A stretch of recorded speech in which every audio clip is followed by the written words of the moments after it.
in 1919, Iwanoff's Western Australian story dates from his arrival in Fremantle in 1950. His is a story that stands for many 20th century architects who found their way to Australia in the inter and post-war periods. With them came worldviews, approaches to design, material and craft, and attitudes towards space, light and climate.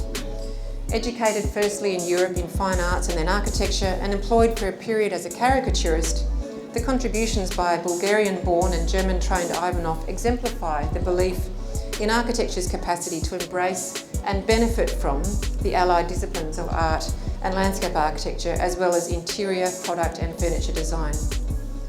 Iwanoff's buildings in W.A. are amongst the most well-known and admired, not only by the architectural community.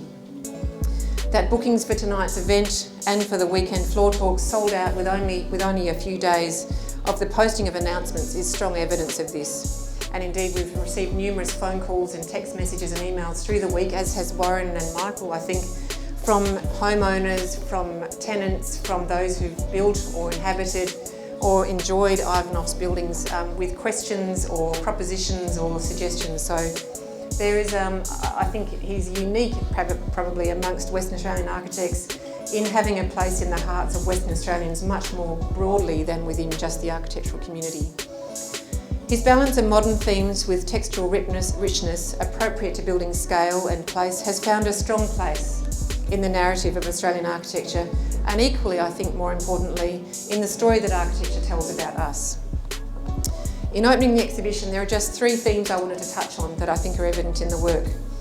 Firstly, I think, is the interest that we can see and the talent of Iwanoff in the breadth of creative disciplines. From building plans and furniture designs to watercolours and caricatures, his work is underpinned by astute, sensitive and witty observing of places and people.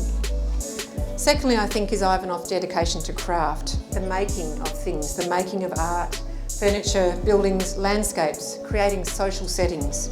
There's evidence in the work here of the hand at work, or even the hand that is alive in the work. So you can see in some of the prints pencil annotations in a kind of scrawly hand, or the pencil lines on the rear of the ceiling panels mounted just down from us here. Michael has talked about being able to see his father holding the pencil that drew these lines, and I think that's a really nice thing to look at as you view the work. And then thirdly, I think, growing from that idea is Iwanoff's integrating of work and family. Family encompassing the raising of children in a life embedded in creative work, and the notion of family extending to the community of supporters and employers, such as Cranston Sheldon, who took the newly arrived Iwanoff into their office before he struck out in the early 1960s to establish his own studio. The exhibition has brought to light, I think, and quite literally gives voices to the ideas, the values and the material form of Iwanoff's work.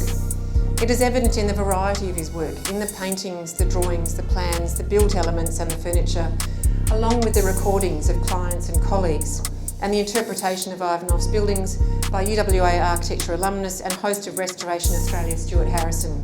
All of these things you can hear tonight on the various screens around the gallery.